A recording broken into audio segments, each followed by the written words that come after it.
June Ordinary Council meeting. I'm Lorraine Young, I'm the Mayor, I'll be the presiding member this evening.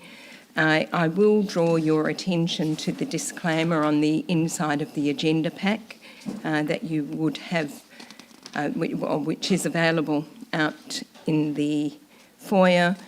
I will also draw your attention to the fact that we will be recording and live streaming the meeting this evening. So anybody here, and particularly anyone speaking, will be likely to be captured on that recording, and that will be live streamed, and it will also be on the town's website, I believe, permanently. So I will start by acknowledging the Whadjuk Noongar people, the traditional custodians of the land where we're meeting this evening, and pay respects to their elders past and present. And I extend that respect to Aboriginal and Torres Strait Islander people who attend our meetings. I'm just going to go through. I'll do attendance to start off with. We have no apologies from elected members. Councillor Harkins is on approved leave of absence this evening. Do we have any applications for leave of absence from elected members? Councillor Thomas. For November. Sorry? For the whole, for November to December. 1st of November, 31st of December. Sorry, Leave of absence from the 1st of November to the 31st of December. Okay, thank you. Would you mind just completing the form just for the administration's records? Do I have a mover that Councillor Thomas be granted leave of absence from the 1st of November to the 31st of November to 31st of December? That's moved by Councillor Sadler. Do I have a seconder? Councillor Heath. All in favour? That's unanimous. Thank you. That sounds like a nice break. A little bit of a break. Yeah, well, hopefully. Right. We're going a little bit, we've changed the order around because we're now running strictly in accordance with the standing orders. So we'll do declarations of interest at this point. Declarations of interest in respect of items on the agenda. Councillor Sadler. Thank you, Mayor Young. Just one declaration of interest is impartiality with respect to item 10.1.5, the Australia Days events from 2026. I'm a board member for Reconciliation WA, which has got a view on the position, but I can make my decision with impartiality. Thank you. Thank you, Councillor Sadler. Any other declarations of interest? Councillor Bulbeck? Yes, you asked me to declare my interest in relation to 9.1, the petition. I'm presuming to say that I brought a motion in relation to cat containment. Yeah. Well, it's up to you to determine the nature and extent. I just was identifying because we previously called the petition before we declared interests. I've changed it around now to accord with the standing yeah, orders. So I'm just saying that it's clear from my motion that I do have an interest in cat containment, but I believe I can make my decision based on the merits of the case. Okay, thank you. I'm going back up the agenda to announcements by the presiding member without discussion. The only thing that I did want to say was it was very disappointing, obviously, that WAPC have approved the 17-storey development on Station Street. It's a process that that council does not approve. It's not approved or supported generally by local governments, and it does sidestep community input. It was particularly concerning this particular application because there was the mischaracterisation by the proponents of the Cottesloe Village Precinct Structure Plan, which they relied on as supporting their development at 17-storey on the basis that it contemplates 16-storey. And the mischaracterisation is that the precinct structure plan for the village was highly site-specific. The steering group for that structure plan looked at every single site in the village and made a recommendation, which has found its way into the structure plan, of the best outcome for every single site based on what is the best outcome for that precinct as a thriving central precinct with Napoleon Street as its heart. So it was very disappointing that the fact the structure plan certainly does contemplate a 16-storey development across the highway, and it was very disappointing that the proponent was able to mischaracterise the structure plan and claim that because it contemplated that height in that site, that it was perfectly fine to put that 17-storey development overshadowing Napoleon Street. The officer's report that WAPC relied on really did have lukewarm support for the development, which gave us a glimmer of hope that WAPC might reject the development. I haven't, in applications that I've looked at, seen such lukewarm report. It was rejected by the state's own design review panel. It was rejected roundly by 80 to 90% of the community, and notwithstanding that, it was approved by WAPC, which is obviously a very unfortunate and unacceptable outcome. I'm almost sick of having to say this sort of thing because it appears that every single application that goes to WAPC through the SDAU process is approved, which is regrettable. So I will turn to confirmation of minutes.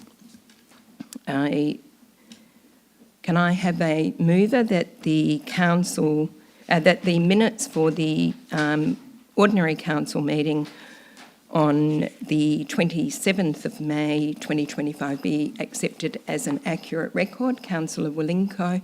Do I have a seconder? Councillor Thomas. All in favour? That's unanimous, thank you. And can I have a mover that the minutes of the special council meeting on Tuesday the 17th of June 2025 be accepted as an accurate record? Councillor Sadler moving, Councillor Heath seconding. I'll put it to the vote. All in favour? That is unanimous. Thank you. Now we turn to yes, indeed. Thank you. Public question time. Thank you. Because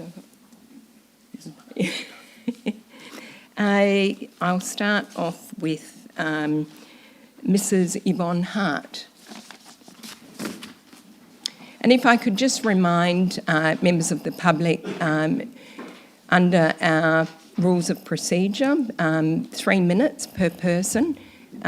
Some are familiar with those provisions. We ask that questions be put succinctly without unnecessary preamble and expressions of opinion.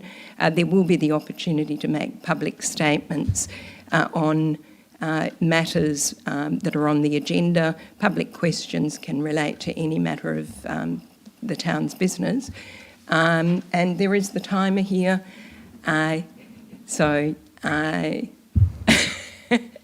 Thank you, Mrs. Hart, if you'd like to go ahead. Thank you, Madam Mayor, and good evening to all of the councillors this afternoon. And welcome also to CEO Mark Newman, who I've not had the pleasure of meeting, but I hope to do so soon. So members, you would know that I did circulate my questions to you earlier today via email. And to my surprise, as I was dashing out this evening, those questions have already been answered. And so this is a brilliant first. And so could I, and they were answered by Vicky Cobby, who's not here. Absolutely brilliant. I'm still recovering from the shock, but I would still like to ask those questions so that they are recorded.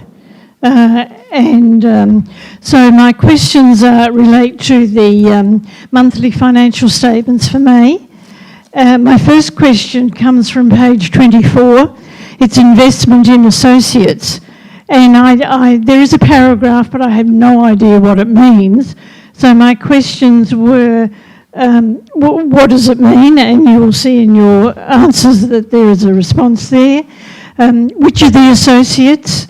Who is or who are the investees?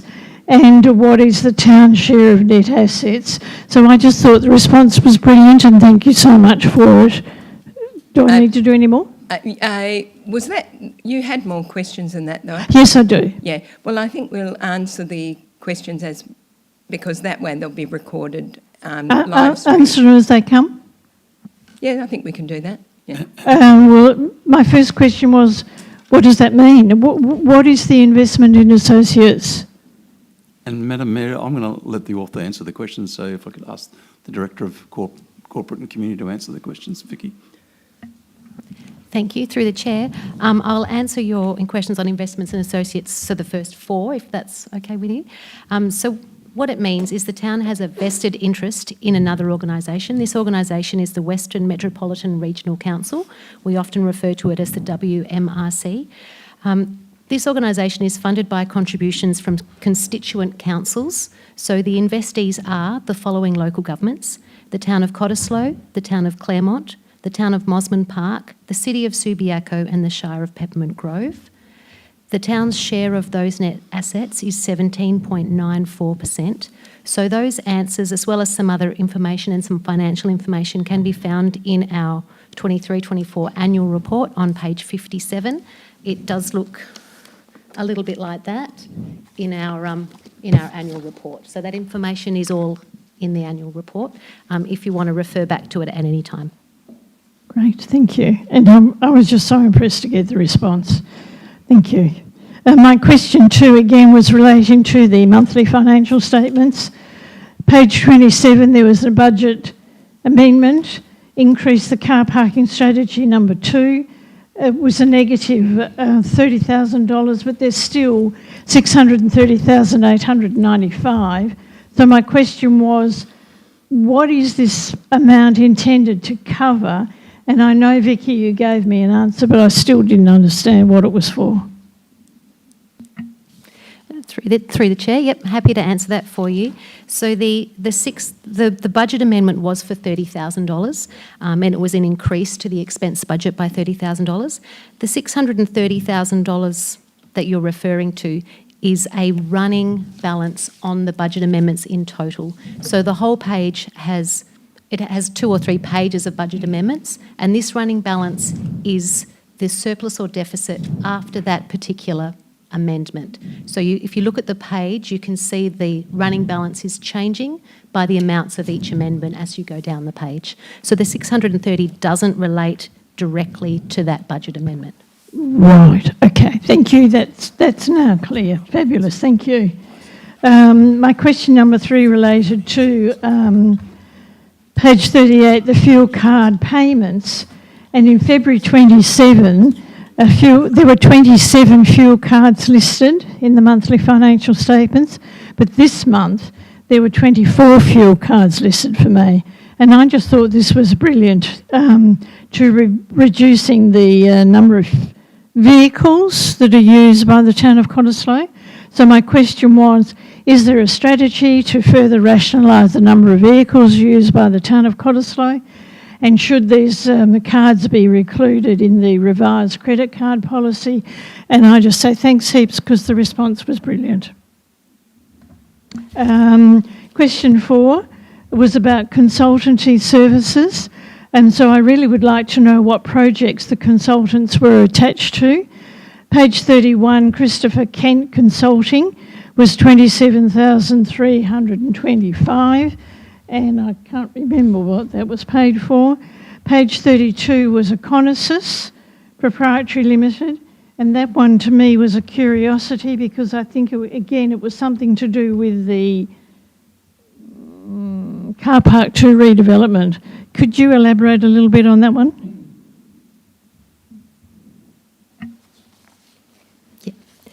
Okay, I'll just start with the response to the fuel card payment question. So there is not a strategy at this point in time regarding the number of vehicles used by the town of Cottesloe. And your question, so should these fuel cards be included in the revised credit card policy? The response is the fuel cards already have a significant measure of restriction and oversight above and beyond that the credit cards have currently. The restrictions placed on the fuel cards already limit purchases to fuel or oils only. And there is significant oversight and reconciliation in our processing of the fuel card monthly statement. The town recognises the benefit of having formalised processes in place for fuel cards, as we will have for corporate credit cards, and will bring draft fuel card guidelines to the Audit Committee in the next meeting. Right, brilliant. Your answer on the consultancy services question. So Christopher Kent Consulting isn't actually $27,325, it's 17. But that's fine, and that is they're working on the parking strategy for the town. Econosis is working, as you said, on the Car Park 2 redevelopment and more specifically a financial and economic analysis. Yep, which is wonderful. Thank you so much. And I just wondered if, at this point, if it was possible to, when there's a statement such as Christopher Kent Consulting, if attached to that there could be a word or two to actually state what it's attached to. And then that would save me annoying you by wanting to get a few more details.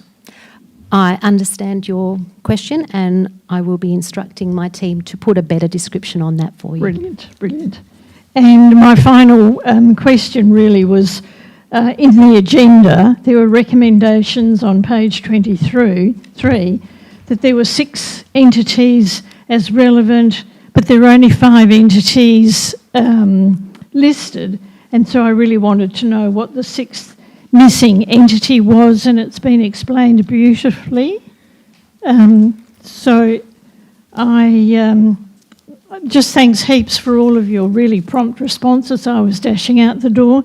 And I also wanted to thank the admin staff for the tracking the changes to the documents, which was just so brilliant and easy to follow.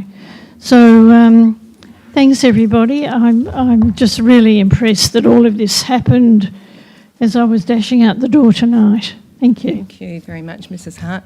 Mr. Peter Rattigan.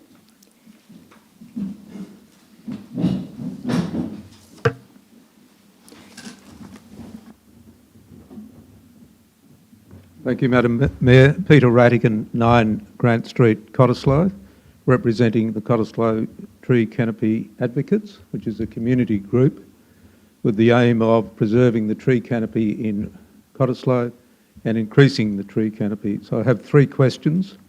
The first is, since February 2024, Has there been a change in the overall tree canopy in Cottesloe? A, on private land, and B, on public land, and if so, what is the change? Question 2, how is the overall tree canopy in Cottesloe, A, on private land, and B, on public land, measured, and how often is it measured? And question 3, if Council had enacted a planning policy similar to that proposed by Councillor Mason in February 2024, which aimed to limit the removal of significant trees on private property and which identified that the removal of a significant tree constituted, inverted commas, works under the Planning and Development Act 2005 and therefore required development approval, would the State Planning Panel, which recently approved the proposed 17-storey building in Station Street, Cottesloe, have had to take that policy into consideration when making its decision? Thank you, Madam Mayor. I'll take those answers on notice to avoid delaying the meeting if you wish. Yep.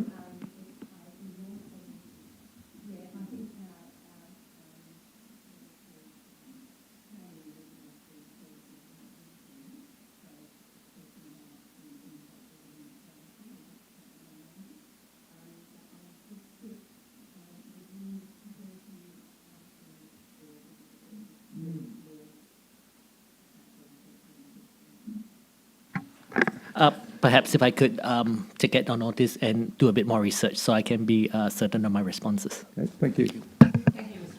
Thank you, Madam Mayor.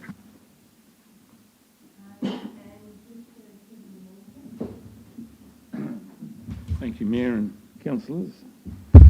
By the way, just before I do start, you just approved the last Tuesday's minutes.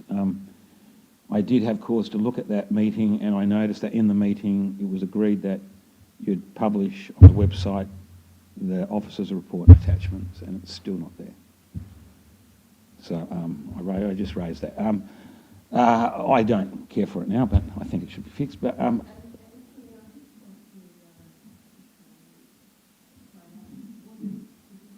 so last Tuesday's special meeting on the Station Street development, someone noted that the papers had just gone out in the afternoon, and that yes, they should have been put on the website at the same time as they went to elected members, and blah blah blah. My first question, which is why I'm here, is how many square metres of ground not already concreted or bitumised will be asphalted in widening the foreshore path? I couldn't find it anywhere. How many square metres of ground or green that's not currently covered in bitumen or concrete, how many more metres are going to be asphalted when you widen the foreshore path?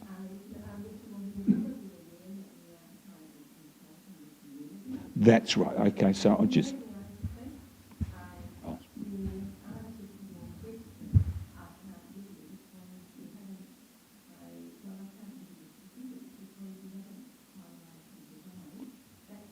Sorry, I should have been... What's the minimum number of square metres, given you've got designs with a few? So what's the range? Can we have a range?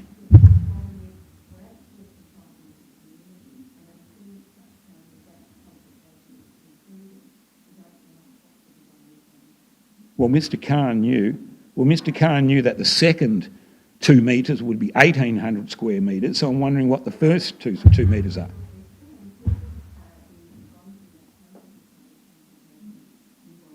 But you do know what it would be. All right, okay, all right. Like pulling teeth. By Resolution OCM 109 of 2021, the Council requested the administration to develop a public toilet strategy for Cottesloe. My question is, what became of the strategy, and is there a record of decision or communication to elected members in that regard? And I suppose what I should also say, why doesn't response 1 in item 4.1 of in your agenda tonight, why doesn't this mention this public toilet strategy? A question was asked about it, and it's...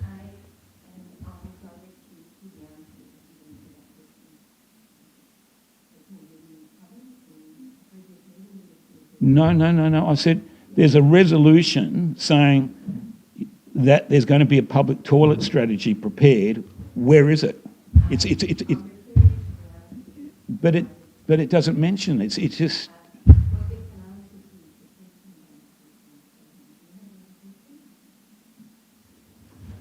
I wonder why it's worth coming down. In the absence of a public toilet strategy, was any consideration given to adding a requirement that the ground floor of Station Street development, as the largest retail and commercial site in town, should have included a public toilet facility?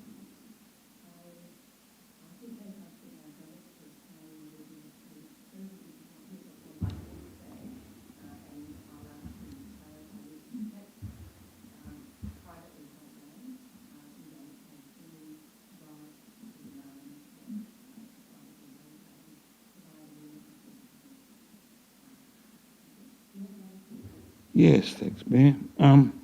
Last week's SDAU application and agenda on the Station Street development, in effect on page 72, says that the delay by council in preparing the draft town centre precinct plan is what caused the WAPC to abandon an earlier 10-storey proposal in favour of 18 storeys, which is approved now as 15 and 17 storeys at page 72, following on from comments by the town after 2022 that the precinct plan still, quote, had not been advanced to a point where development outcomes for the site had been considered. The department requested further information to the applicant to support their request to increase the maximum to 18 storeys. My question is, why did the town take more than 5 years when after 2 years you were warned of delay due to resource issues in preparing this precinct plan?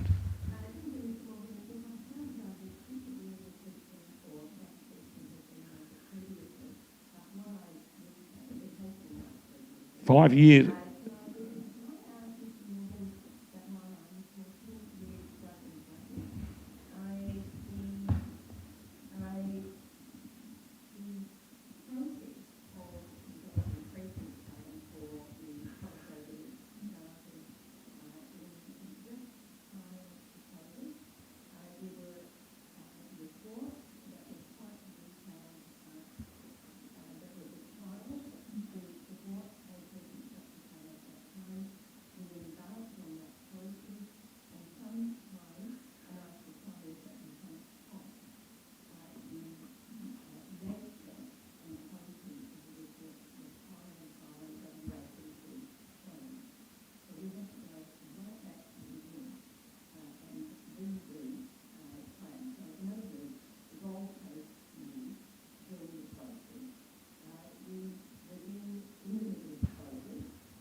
There's another 4 years there.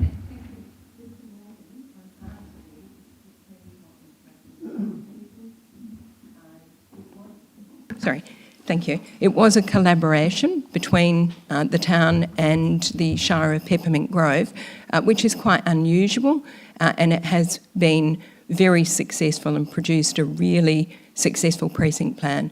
Unfortunately, it has not been adhered to with the SDAU. Have you had any feedback from the Statutory Planning Committee from last week's consideration of your precinct plan? Through you, Madam Mayor, no, we haven't yet. Has there been any concern raised about the inequity with the big disparity in allowable building height between the neighbours in the precinct plan, in that those on the north side of Napoleon Street get limited to 2 storeys, whilst it allowed 5 times higher for its neighbouring sites in Station Street, now allowed more than 8 times higher following last week's decision? Has there been any concerns raised about this disparity? I'll take that as your last question, and what I will say, I'll refer back to my earlier comments. The precinct plan was highly site-specific in its analysis. and to ensure that we delivered the best outcome for a cohesive village. Thank you. And look, without my next question, I'll just throw it into the mix because the question was actually aimed at suggesting something to you, and I'm sure your CEO knows about it.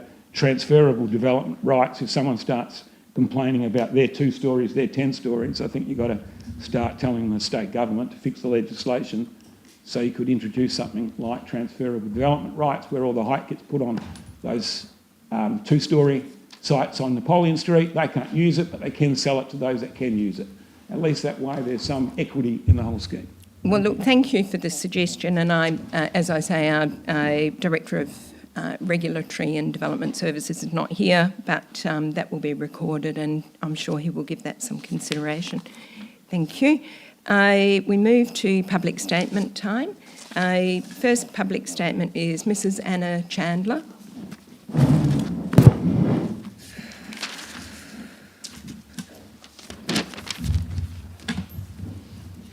Thank you, Madam Mayor and Council. I'd just like to say that I've been collecting signatures for the cat containment petition that's, I think, being shown tonight.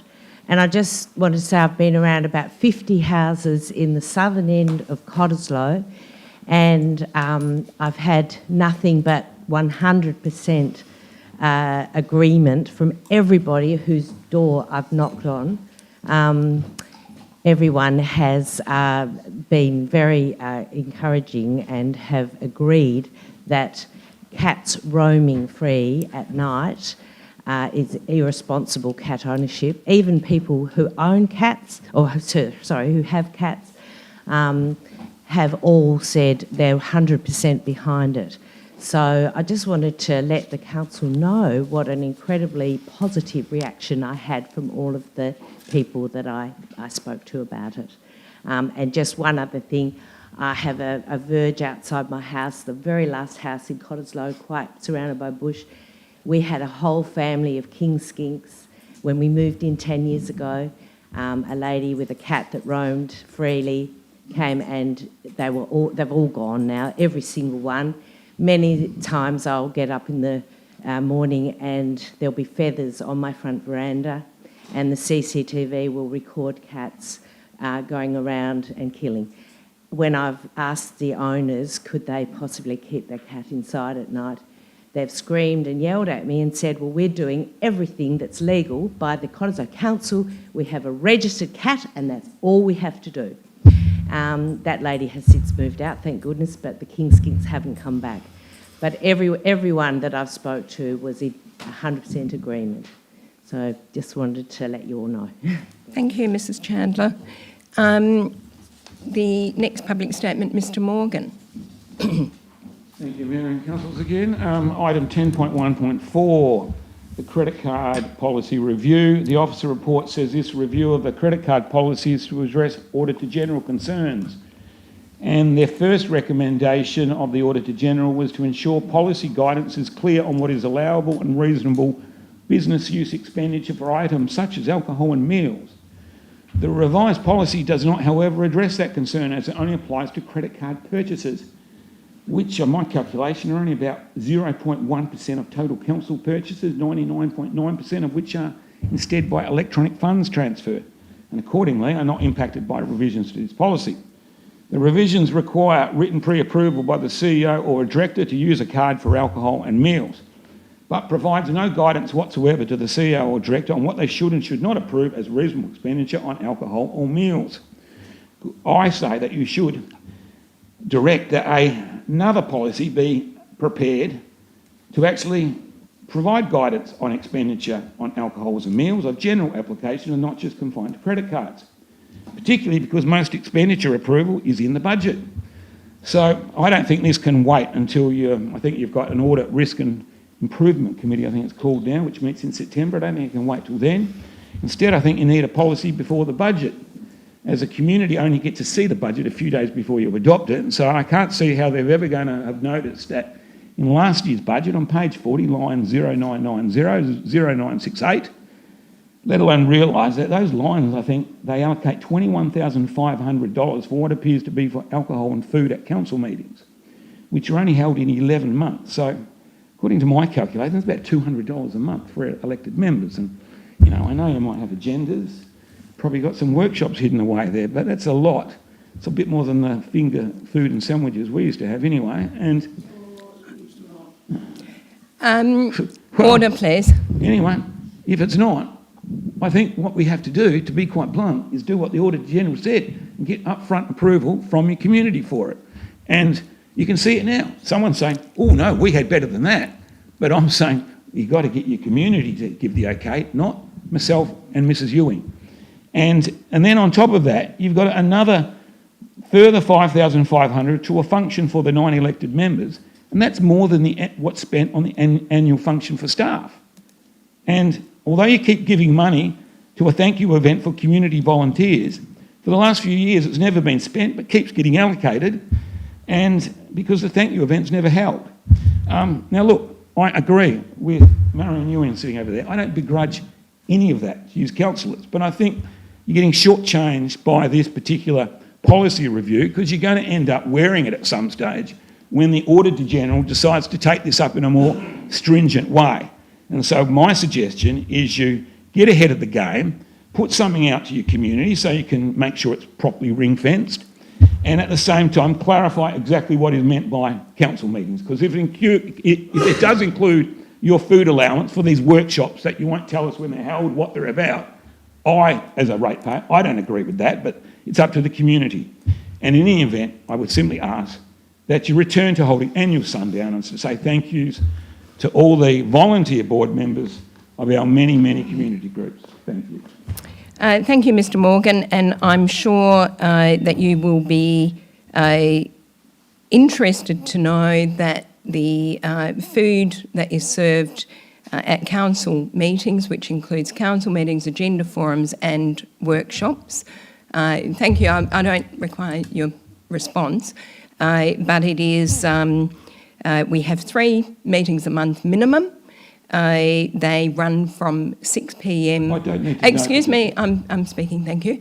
They run from 6 p.m. The point of order doesn't allow you to speak. It actually does, Mr Morgan. Yeah, thank you. Thank you. I will continue, given that Mr Morgan has raised the question about alcohol and food at council meetings. We have 3 council meetings a month minimum. They run from 6 through to 8, 9, sometimes 10 p.m.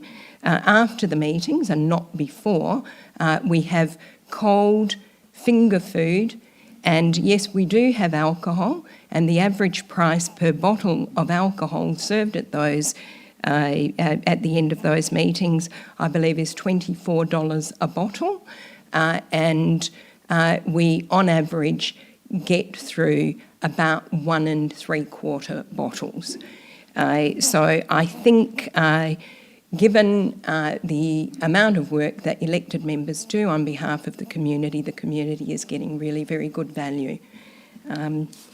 So, thank you. Mr Phil Patterson.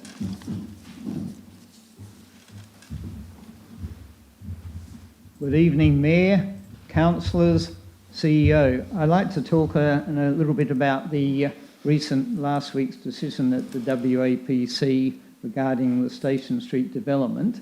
And as a first point, I'd like to congratulate and thank yet again the staff and Deputy Mayor Melissa Harkins, who gave a fantastic presentation as usual at the meeting, and the way we presented our case.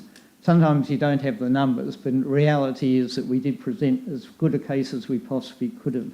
I'm speaking, 18A Barson Street, Cottesloe is the address. I'm speaking as one of the 91% who opposed the development, but I'd like to make it clear that I would have supported a 10-storey development, and in particular I'm totally aware of the need for urban infill. So I think as a planning policy principle, I can see where we're coming from. The thing for me that's intrigued me, and Mayor, I absolutely support your comments tonight, and 2 of the 3 main things I wanted to highlight you've already covered. But I'm intrigued that we suddenly went from 10 stories, which was dictated back in May 2022 by, of all people, the then Planning Minister Rita Saffioti, and suddenly, her maximum height level dictated to the council back then was 35 metres or 10 stories. And then suddenly we moved to 15 and 17 stories with heights of 52 and 59 metres. Now, I know WA is experiencing really high inflation, but an increase of over 50% in 3 years is a bit hard to do. Anyway, so in terms of the presentation, there's just one other point apart from thanking you. I'd like to actually pay tribute, dare I say it, to Brett Christian on my right. The Post has been running a really good coverage in terms of the planning processes all the way through, and particularly I recommend last Saturday's, but this has been going for a very, very long time. And I think as an issue of public policy, there are some really important principles. So in terms of the individual parts, apart from what the Mayor's already covered, I think there's an overview generally that if councils go to the trouble of developing a precinct plan, as the CEO pointed out at that special Tuesday meeting, and you look at the requirements across the whole of the town of Cottesloe to meet the state government requirements by 2030 or wherever it was, then if we actually take the effort and the expense and the time to develop a plan specific to meet the overall state targets and work out where it best fits in the community, these things should be given considerable weight in the planning processes. And I think that's an issue. So in terms of the final comment, oh, can I have another minute? Look, it's just in terms of the COVID era process. In my view, the planning changes were introduced, it was complete fiction and a myth, introduced with the supposed claim that it would increase employment. We do not have workers, we don't have them now, we didn't have them back then. And to me, it looks like an attempt to make the planning process more amenable to getting projects through by removing all the planning restrictions which were then in place. Now we have, of course, 11B heading to the SPC, so those things are now embedded. But the process, I think, and the lack of weight given to 10 minutes to present last week, yeah, we're a small council up against people with billions of dollars of resources. In terms of due process and the way we operate, I think it's something that really needs to be looked at either through ethics committees or something, because I think in the future, someone will be looking back at the way the planning process has been changed since the COVID era through to now, and when they do review how it was done and what happened as a result, I think they'll be very interesting to see the outcomes. So in summary, I mean, that's my main comment. I only hope that in the future, when we councillors again faced with issues whereby we're objecting to some planning thing introduced under 11B or whatever, I hope that the support that we receive as a council and for all the efforts we put in will be supported by the member for Cottesloe. Thank you. Thank you, Mr Patterson. I have one, Mrs Joan Sharp. Good evening, Mayor, councillors and residents and ratepayers. My name is Joan Sharp. I live in Kathleen Street, Cottesloe. Pertaining to the cat containment survey that has recently been done by petition. It's very encouraging to hear, just as a preamble to that, of the large and well-attended Walga cat workshop recently held. More good news is Minister Beasley's interest in how domestic cats are managed. The survey, the petition I was referring to, we Cottesloe residents asked other Cottesloe residents how they felt. Should cats be contained, or do they believe they should be allowed to roam freely? We had a resounding yes, they should be contained for multiple reasons, many of which you would know. They hunt, they soil, they spray, we have camera trap images out our backyard of cats defecating in our vegetable beds, and also we have a grandchild with a sandpit. Some residents were sceptical. However, the compelling flyer produced by Mr. Chandler showed evidence and images of this hunting and the damage that cats can do, including disease spreading. And we showed those to the residents, and some of whom were sceptical, but they then changed their minds. And we didn't overtly try to get them to change their minds. Mostly people were a compelling, yes, we are tired of this. And I say thank you to the people who do keep the cats indoors or in catios. Their cats are safe from vehicles, fight injuries, as well as contracting and spreading disease. and they don't hunt.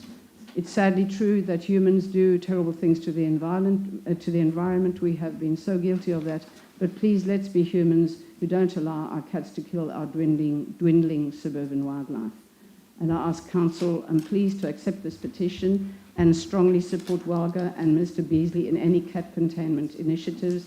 And I thank Councillor Bulbeck for being so proactive in this regard. Thank you. Thank you, Mrs Sharp.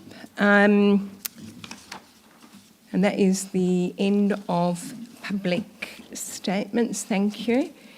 I will move now to, let me get my bearings, petitions on page 9. Do you have the actual petition? Sorry, you could, yes. Yeah. Oh, okay.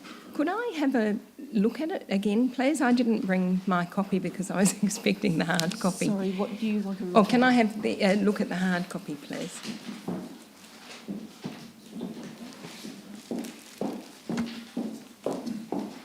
Thank you. Sorry about that. Thank you. So, Councillor Bulbeck, I understand you're presenting the petition. Can you? Yeah. Thank you, Mayor Young. I am delighted and honoured to present to Council this petition initiated by Joan Sharp, who's just sitting behind me, of 53 Kathleen Street, Cottesloe. In the gallery this evening are some of the residents who assisted Joan to collect 729 signatures from the residents of Cottesloe, knocking on the doors of around 3/4 of the houses in Cottesloe. This is possibly the largest petition ever presented to the town. The petition states, we the undersigned, being the electors of the district, formally petition the town of Cottesloe to address the following. Implement a local law for cats to be under the effective control of their owners in the town of Cottesloe, following the example set by the City of Bayswater and the Shire of Pingelly. Provide education and incentives to support residents to contain their cats on their properties, e.g. with grants and workshops for catios and fencing gardens.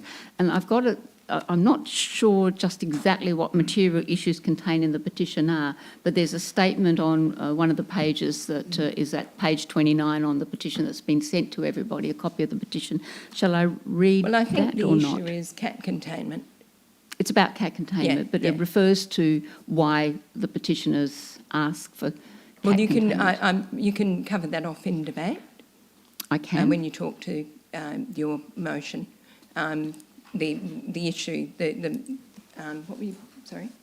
The issue process really just to accept or not accept the petition. Yeah. So I think I outlined any discussion about the whys and wherefores can be covered in debate. Yes, it says material issues contained in the petition. That's what I'm seeking clarification on. Yeah, so what is as I understand it, it's the effective control of cats in public places and the provision of incentives and education in relation to cat containment. Mm-hmm. Is that pretty much? That's what the petitioners ask for, yes. Yes. So, and is everything else covered off? No, but I can share with councillors Anna Chandler's wonderful Perhaps we can do that informally after the meeting. So I'm just checking that we've covered off on everything that's required for the presentation of the petition, and that is it's addressed to the Mayor. It's made by electors of the district. It states the request on each page. It contains the name, address and signature of each elector, contains a summary of the reasons for the request, which it does, and it is, thank you, respectful and temperate in its language. Thank you. Sorry. Sorry?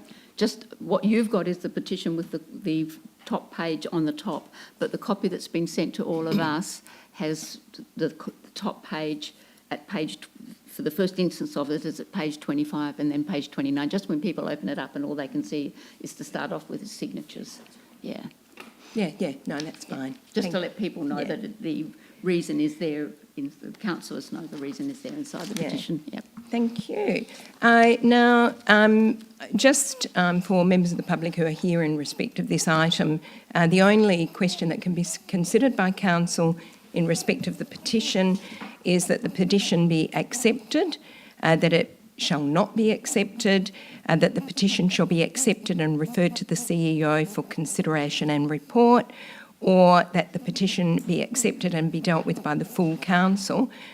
We do have an agenda item in respect of this general matter of cat containment, so I will move that the petition be accepted, and then we will discuss it further when the councillor motion is put. Can I just clarify? When you say accepted, that means we accept the petition is valid and... Correct. Yeah, but we don't necessarily agree to... Yes, exactly. I'm sure that members of the public, thank you for... in fact, I had intended to clarify it. We're not dealing with the merits at the moment because there is an agenda item that relates to the subject matter. So I move that we accept the petition. Do I have a seconder? Councillor Thomas. All in favour? That's unanimous, thank you. And thank you to the people who put that petition together. We will move then to the agenda items. I'll ask the CEO to identify the items that have been called up for the purpose of debate. Right. Can I ask for a point of order? I know sometimes you bring items further forward when there are people in the gallery interested in them. I'm not sure whether that's possible in Look, I think we're order going of to be interest. I think the rest of the business is really Sure, going to take that's no all right. time Was at all. just asking. Yeah, thank you. I would if there was a lengthy... we don't have a lot on apart from that, so... Madam Mayor, the only ones that at this stage need to be withdrawn are items 10.13 and item 10.18. They both need an absolute majority decision. I've had no indication anything else needs to be withdrawn. Councillors, did anybody else have an item that they wanted to withdraw for debate? Is it? Yeah, obviously my item, yes. Yeah, that is, yeah. So the items, all other items are going to be dealt with en bloc.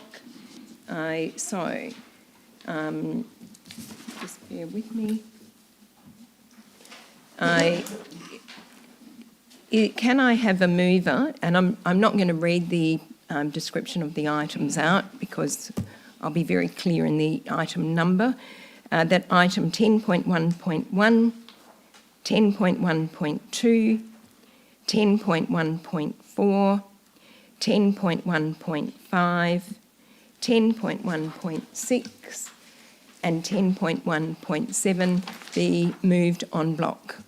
Councillor Thomas, seconded Councillor Heath. Can I put that to the vote then, please? That is unanimous. So all of those items are dealt with en bloc, which means that they're passed in the terms of the officer's recommendation. So the delegation register update on page 18 and the officer's recommendation is on page, let me find it, page 21. Do I have a mover of the officer's recommendation? Councillor Sadler, and a seconder, Councillor Irvine. Did you want to speak to the item? Only to thank the administration. We've got a requirement to review the delegations annually, and so we are complying with that, and I support the small changes that have been made. Thank you. And Councillor Irvine? I concur with what Councillor Sadler said.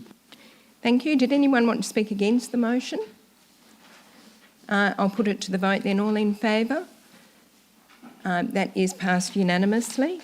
Thank you. And item 10.1.8, the appointment of presiding members to council committees. That's on page 38 with the officer's recommendation on page 40. Do I have a mover? Councillor Sadler, Councillor Mason. I'm sorry, I'm having a middle-aged lady moment. So moved Councillor Sadler, seconded Councillor Mason. Councillor Sadler?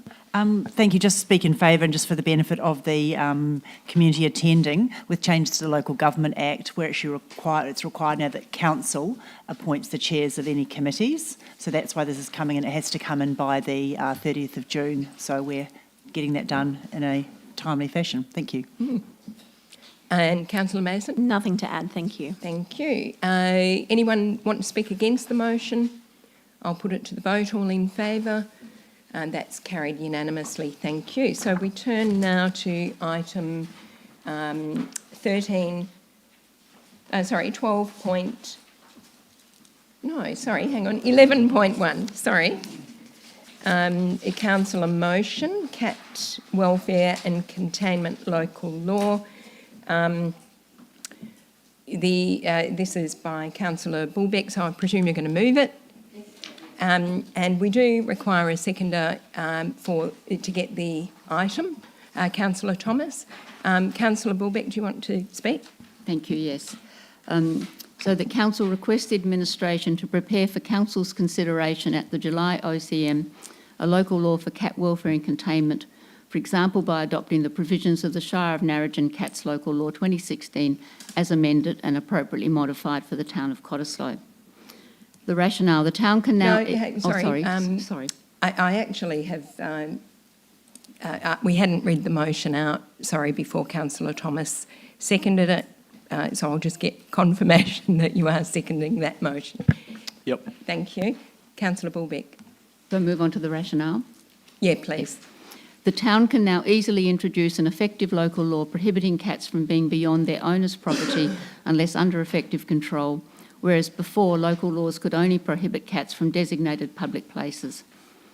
A cat containment local law will allow the town's rangers to readily identify offending cats and respond positively to neighbours' complaints about nuisance cats. Confining cats to their owners' properties will enhance the improved natural habitats and promote biodiversity conservation goal of the town's green infrastructure strategy, saving the lives of up to 40,500 native animals every year in Cottesloe. The proposal is simple. The Shire of Pingelly has used Section 82 of the Cat Act, which allows a council to adopt the local law of another local government. Pingelly's Cat Local Law, gazetted in May 2025, adapts the Shire of Narrogin's local law, which contains this section: a cat shall not be in a public place unless the cat is, in the opinion of an authorised person, under effective control. Pingelly CEO Andrew Dover says the Shire has received legal advice that its law is in accordance with the WA Cat Act 2011. The proposal is relatively cost-free. Even if the town does nothing besides introduce a local law requiring cats to be under effective control in public places, the law will improve relations between neighbours, the survival chances of our wildlife and the longevity of our domestic cats. Presently, if a resident complains about a nuisance cat, the town can do little as cats are free to roam. Once cats are prohibited from leaving their owner's property, rangers can respond to residents' complaints by trapping and monitoring the offending cat. This will reduce the frustration of our ratepayers and remove cats from the streets of Cottesloe if they are not microchipped or their owners do not wish them to be returned. And the town will more effectively meet its obligations under the WA Cat Act.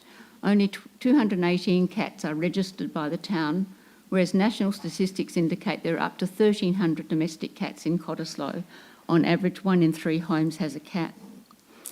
A majority of Western Australians now understand the importance of keeping cats at home, it being a win-win for cats, their owners, our wildlife and neighbourly relations.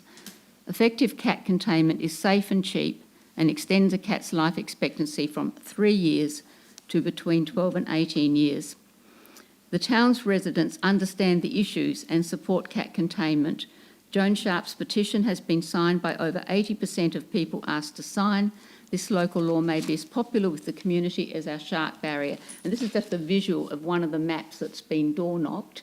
And all the green are the people who signed and the orange are the people who refused to sign. So it's had really significant support in the community.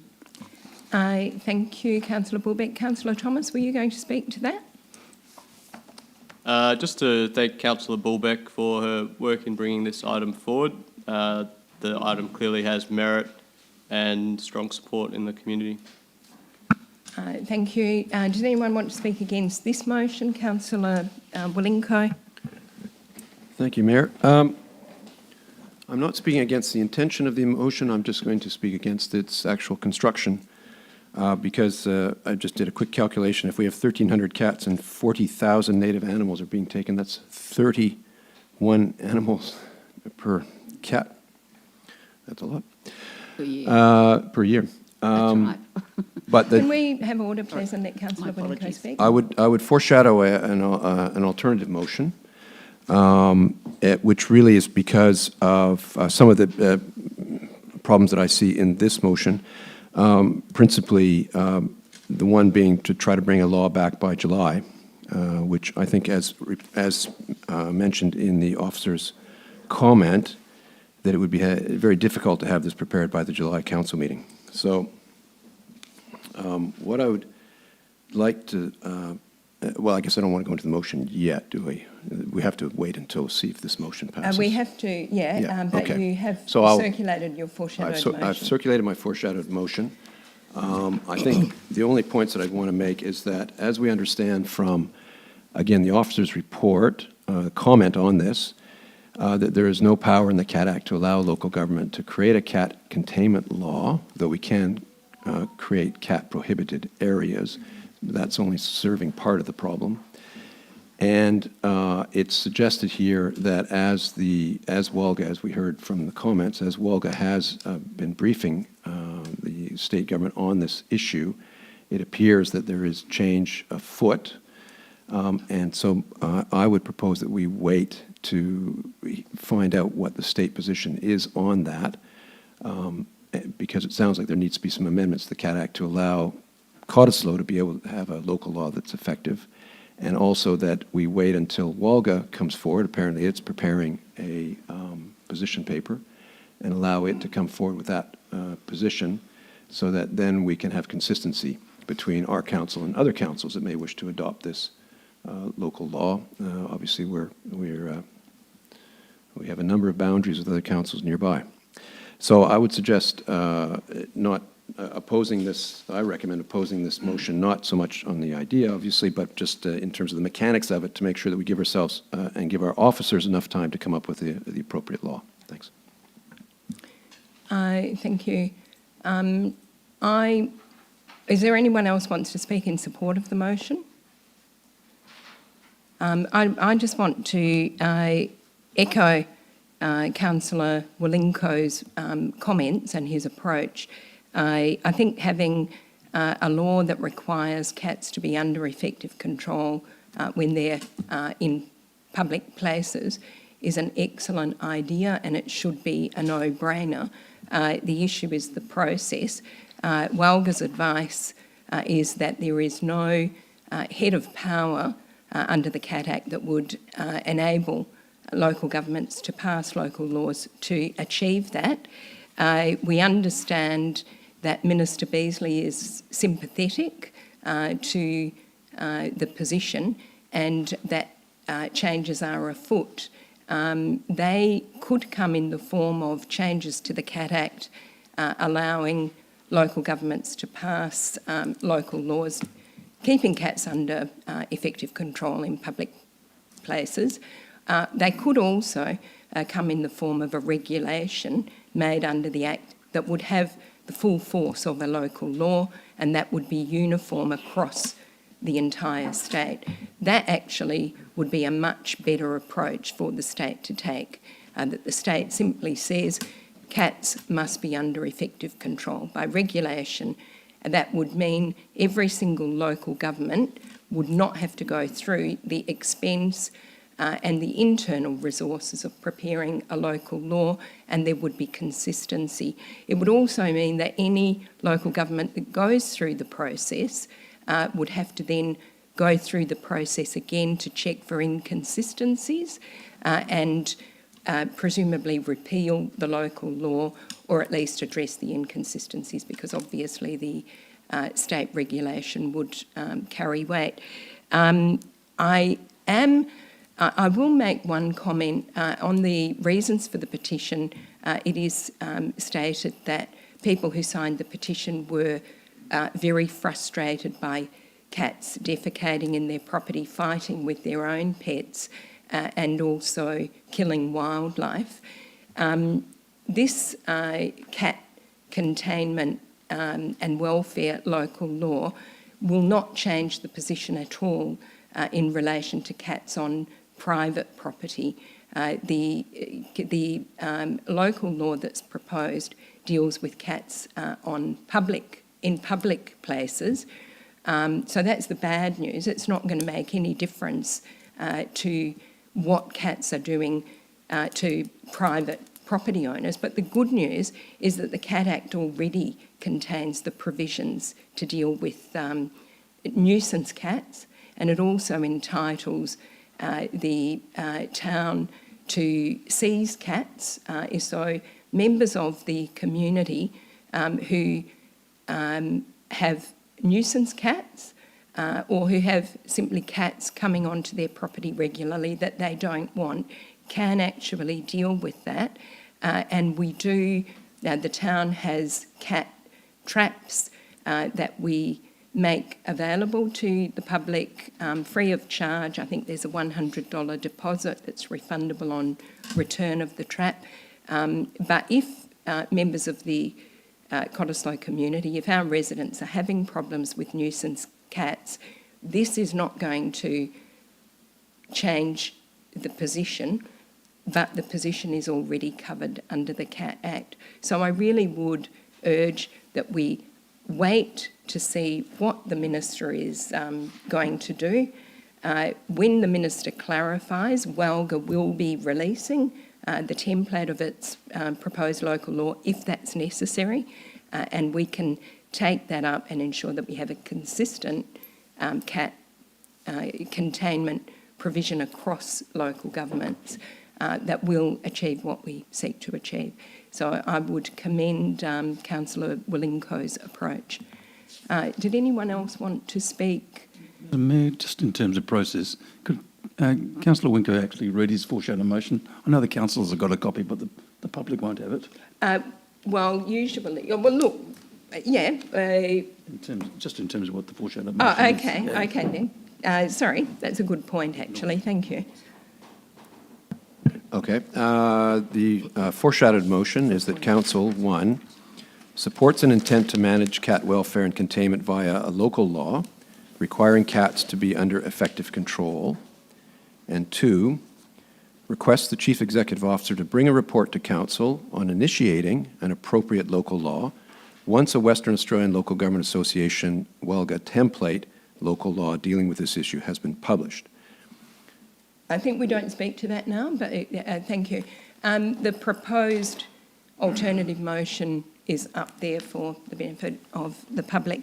We're still dealing with the original motion. Did anyone want to speak to further? Yep. Can I ask a question? Yeah. I know it's you've only just received the petition, but is there any specifics about the petition and how many of those residents? I think you said 729 were COT residents or from out of town, and I'd just like a little bit of a flavour for that, if possible. Am I allowed to answer that question? Yeah, my counting of the respondents was that those 729 all lived in Cottesloe. There was probably another 12 to 15 because we put the petition in vet surgeries, or our 2 local vet surgeries, and so they were people who didn't live in Cottesloe. But the 729, when I went through it, when Joan delivered it to me, was just Cottesloe residents. I had to exclude a baby as well, but yeah. Thank you. Yeah, I think it's electors of the district, which is over 18. So no babies. Thank you. I think the administration will, when the minutes are published, confirm how many electors, because obviously there's quite a lot of pages. So is that the intention? Madam Mayor, we did do a count this afternoon and we did come to larger than 720. I think we came to about 752, but we might have missed those that weren't Cottesloe residents. Yeah, so we'll go back and do that. Yeah. I had a quick glance through. There were a couple of pages that were exclusively non-residents, which might be the ones that you're referring to. But there were certainly it appears that it is almost, well, certainly a very strong Cottesloe voice. So, Councillor Irvine, is that? Yes, thank you, Mayor. Thank you. Did anyone else want to speak to the original motion? Councillor Bulbeck, do you want to sum up? I just want to clarify this issue about cats in public places, and that meaning that residents can't do anything about cats in their backyards. And that's strictly correct if it is known how the cat got into the backyard. But there's two issues there. One is we know... Councillor Bulbeck, sorry, I just want to make a point of personal explanation. That's not what I said. What I said is that this local law won't change the position. Sorry. Okay. Let me clarify. So we know at the moment that residents are reluctant to dob in their neighbours by getting a cat trap. And so my belief is that by not allowing cats in public places, or cats to have to be under effective control in public places, it actually means that most owners cannot know where their cats are going, and therefore they probably will actually have to put in cat containment. And that's what goes on in all the other local councils across Australia that implement cat containment laws. So yes, while I accept what the Mayor is saying about not precisely the rangers not coming in and setting traps in people's backyards, I think the effect of the local law saying a cat has to be under effective control in a public place would mean that A, hopefully residents would become, cat owners would become more aware of their obligations, and B, they would also realise that they cannot control where the cat goes, therefore the cat actually has to be under effective control within the owner's property rather than believing it's only jumping over fences or whatever. So, I just wanted to make that clarification. And sorry, if I can just add to that, the extent to which it will take up resources of the town depends on the extent to which the town proactively monitors but I believe that once you have a law, and it would be lovely if we had a law across the whole state, as the Mayor says might happen through regulation. Once you have a law, more people are willing to obey it than when you don't have a law. And I think one of our speakers tonight mentioned how people can say, well, my cat's not doing anything wrong, even though it's killing the wildlife out on your verge. So I think it has that effect as well to move people along to understand the importance of cat containment. Thank you. So I'm going to put the substantive motion to the vote. All in favour? That's Councillor Bulbeck. And against, that is the balance. So that is lost, and we'll move to Councillor Wilenko. Thank you. I'd like to put the proposed motion to Council. Do you want me to read it again? I think you could, because it's short.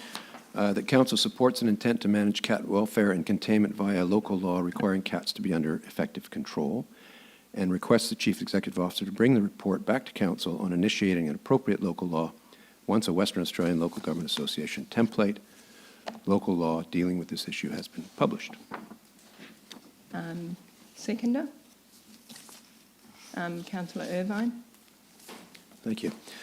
I've already explained why, and obviously this is a significant issue. I'd first like to commend Councillor Bulbeck for her motion and bringing this through.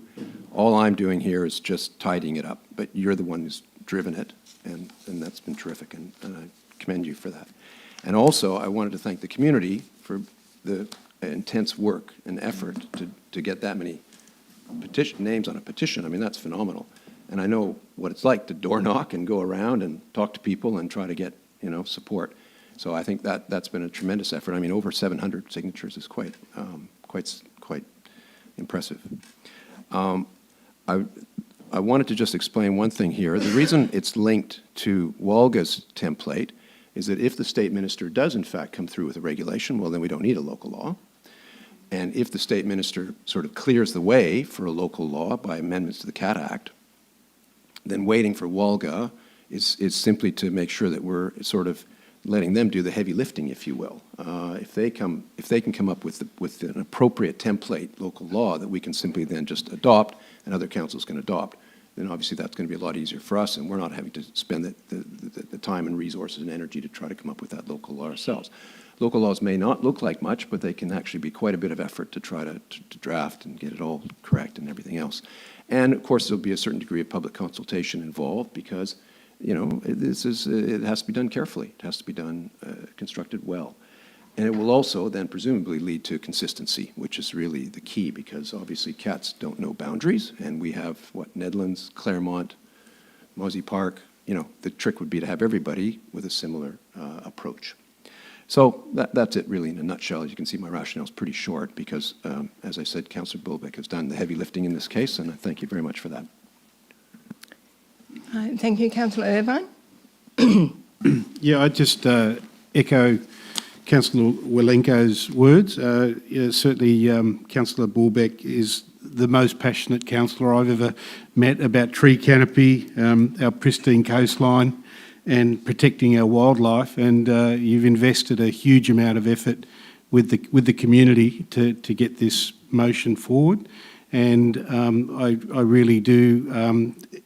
I'm really impressed with the amount of community engagement that you've achieved with the community, and that's just amazing. 729 signatures in support of this. So I look forward to the next steps as outlined by Councillor Wilenko.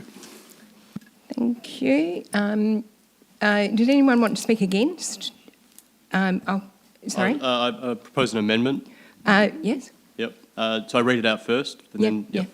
So the amendment is to the end of point 1 to add in public places, and to the end of point 2, or a regulation has been created to this effect. Sorry, at the end of point 2, or a regulation. Has been created to this effect. Yep. Councillor Wilenko, I think that's implicit, so he may be willing to adopt those. I'm happy to adopt the second one, but actually not to adopt the first one because I actually deliberately left that out so that we aren't limited to it just being in public places. If it turns out that there's ways and means to be, I don't know, I mean, it may be that we just simply are, and that may be a fact, but I didn't want to put it in case we're not, for some reason. That's all. But I'm happy with the regulation has been created to the effect, sure. Are you? Let me just, sorry, would you just repeat, or a regulation has been? So, yeah, I'm happy to omit the first point as per Councillor Wilenko, and the second point is added to the end, or a regulation has been created to this effect. Yeah. Sorry, actually, it doesn't actually make sense then, because we wouldn't be asking the CEO to bring a report if a regulation has been created to this effect.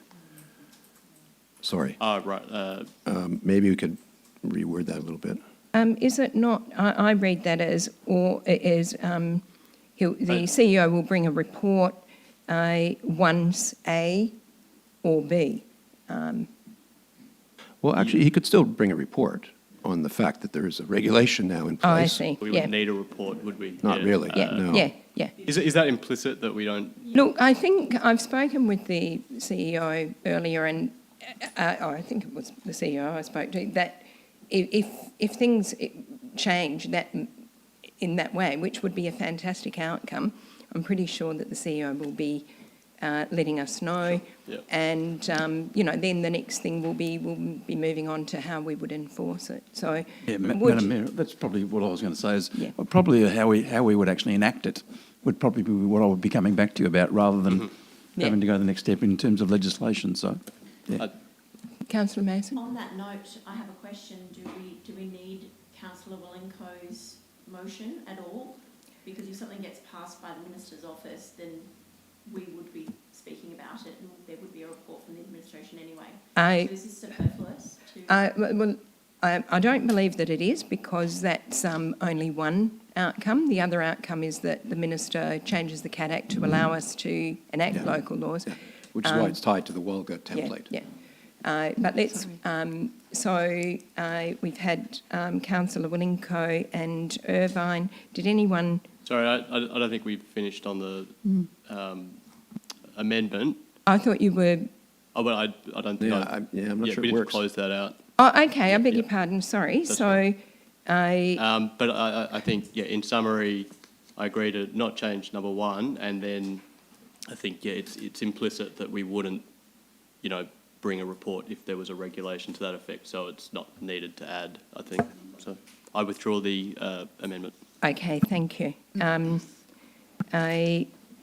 So, did anyone... Oh, got 3 hands up. Okay. And I think it was Councillor Bulbeck and then Sadler and then Heath. So I just want to ask a question or clarify what Councillor Thomas is suggesting, because it seems to me that should the minister add a regulation that says that local governments can implement cats have to be under effective local laws requiring cats to be under effective control, but are not required to, but WALGA does not develop a template, then we're actually left not doing it. So I actually think if it were possible for Councillor Thomas's proposal, or the minister implements a regulation that local law, there can be local laws having cats under effective control, because the minister might not say the ideal solution, which is every cat in the state needs to be under effective control. The minister might allow local councils to make that decision, and I want us to be able to respond to that as well as the WALGA template. I think that Councillor Malinko's intent is that we wait for the WALGA template, even if the minister says, yes, you can,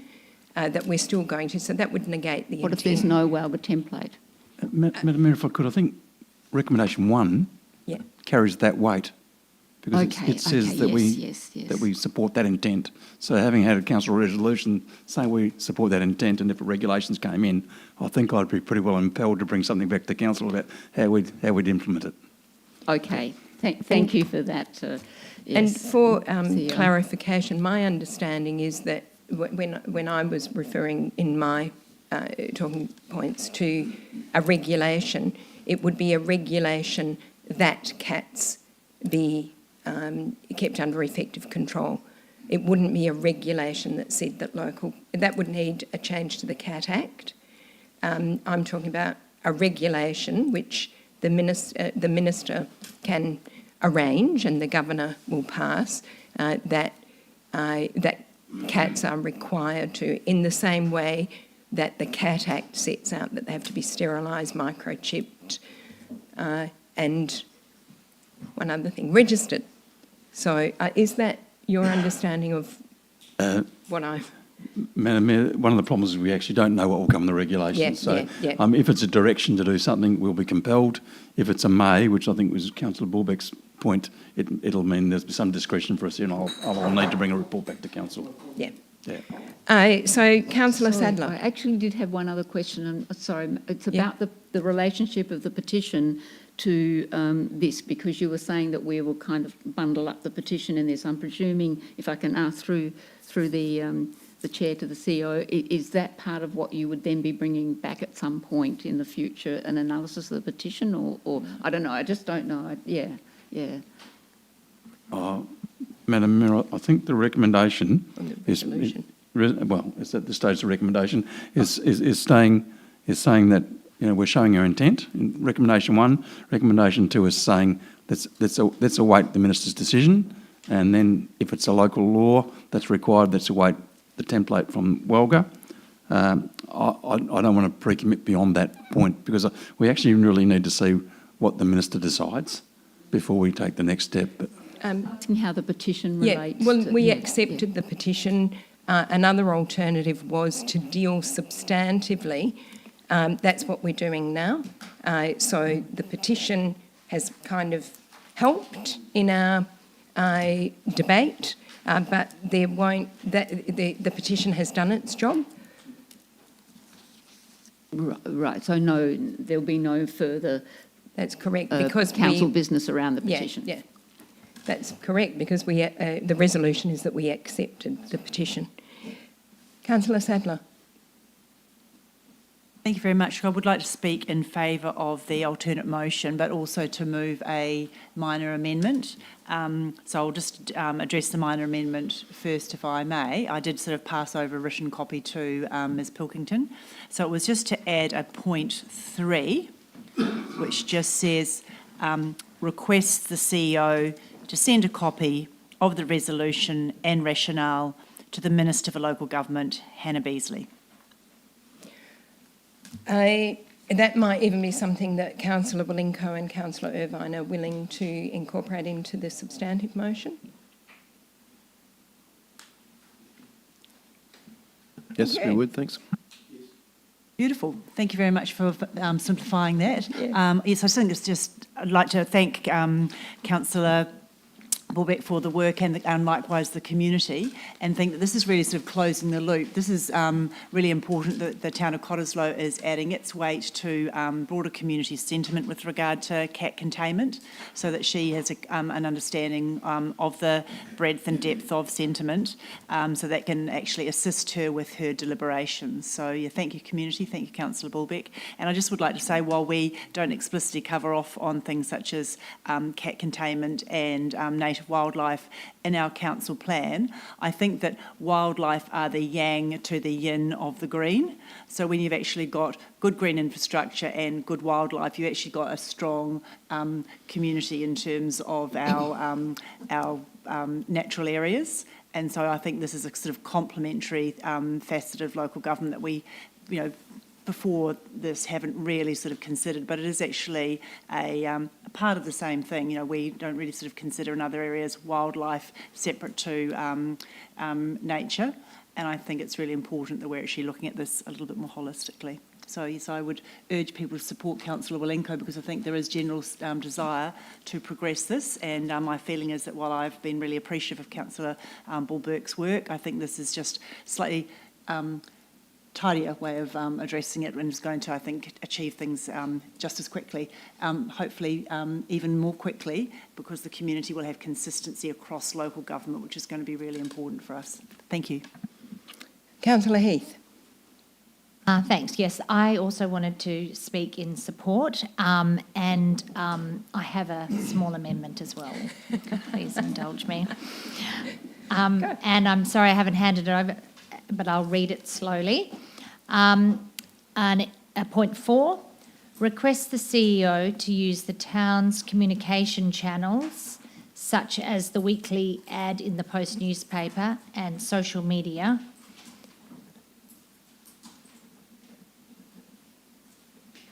to use the town's communication channels. To use the town's communication channels, such as the weekly Post ad. I don't think it's a weekly. I just say the Post. Oh, ad. okay. Yeah. The Post ad. Mr. And social media. Page. I think it is the Post page. And to educate our residents about the benefits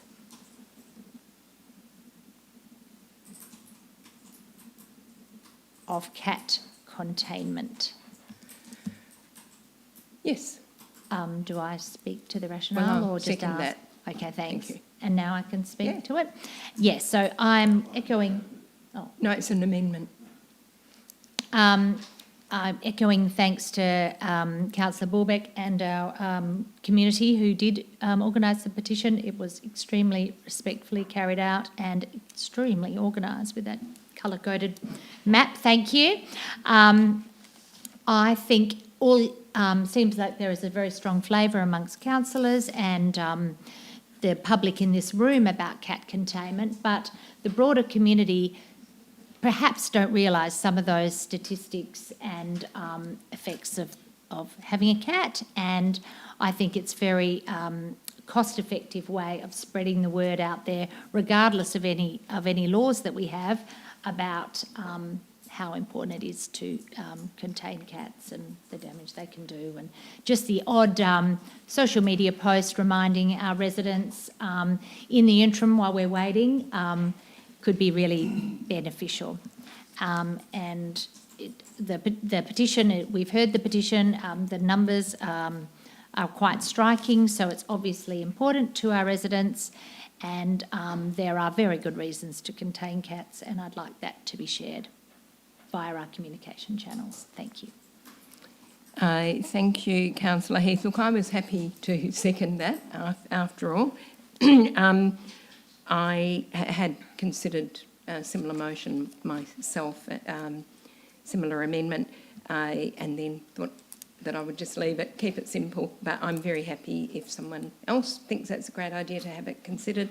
One issue or one driver for me considering that is that this will require behaviour change for cat owners and for cats, and I think the communication that the CEO will put out there, or cause to be put out there, can deal also with letting people know that this is coming, because I think it is definitely coming, and that can trigger a start of behavioural changes. Now, the longer lead time we give people and notify them that we're going to be requiring them to have their cats under effective control in public places, the easier it will be on our community to actually get on with setting themselves up, with cat owners, setting themselves up so that their behaviour and the behaviour of their cats will be accommodating to the new regime. The other thing is we do currently have provision in the Cat Act to deal with, the residents who have expressed concern about what cats are doing on their own property. There is recourse, and I don't know if the community is aware broadly that they can hire cat traps. They must humanely trap the cat. They can take the cats to the cat haven, and the cat haven will check to ensure that they're microchipped, sterilised and registered. So in a way, while we're waiting for the local law, our residents can be doing some of what will ultimately be the enforcement. So I think it's a great idea. I was thinking it would probably happen in any event, which is why I didn't move it. But we'll make it crystal clear if this amendment succeeds. Did anyone want to speak against it? I don't disagree necessarily with the intent, but it's a bit vague.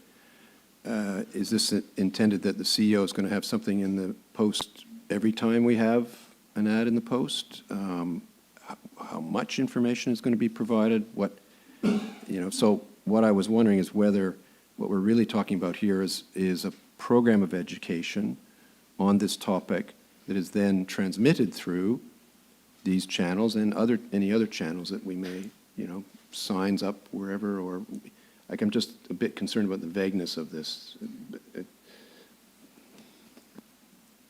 No, because we're... so did anyone else want to speak to the amendment? Councillor Irvine? Yeah, look, I'm not a big fan of the educate our community. I sort of prefer something like raise awareness and inform the community. So sort of that would be my proposal. And if Councillor Wilenko is willing to support Councillor Heath. Councillor, yeah, we have to, yeah, so, yeah. Well, no, but... Order, please. Order, please. Can we have order? We're talking to Councillor Heath's amendment, and I think you'll have to move that as an amendment to the of amendment. Your own. Okay. Well, I don't think you can't actually look. I think the point that you might have been making, sorry about that, but is that you can't amend an amendment. So, okay. Fine. But also, we haven't been asked if we accept this. No, I know. We're still debating it. That's why I'm saying, does anyone want to speak to it?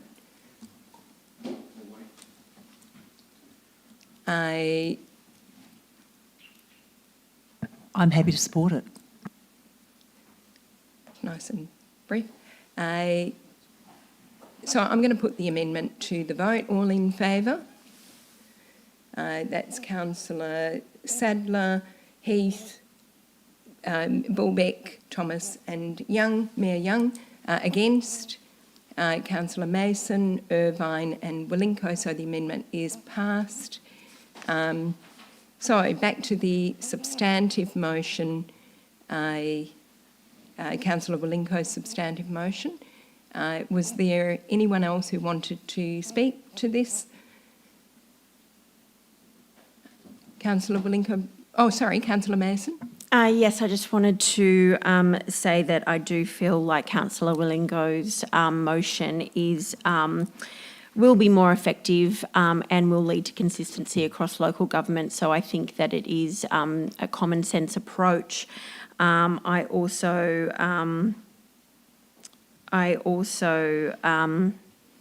yeah, that's probably all I have to say. Thank you. Thank you. Councillor Wilinko, would you like to sum up? Thank you. Actually, hang on. Did anyone speak against? So, No, don't think so. there's nothing to. It's not actually Well, I was sum just up. going It's to a say, right. thank to you for the reply. amendments. Yeah. Okay. They've definitely But improved it. there's- Yeah, you're the right. It's actually we say sum up. It's actually a right of reply. But if nobody's argued against, there's nothing to reply to. So I will put the substantive motion to the vote. All in favour? That is passed unanimously. Thank you very much. So,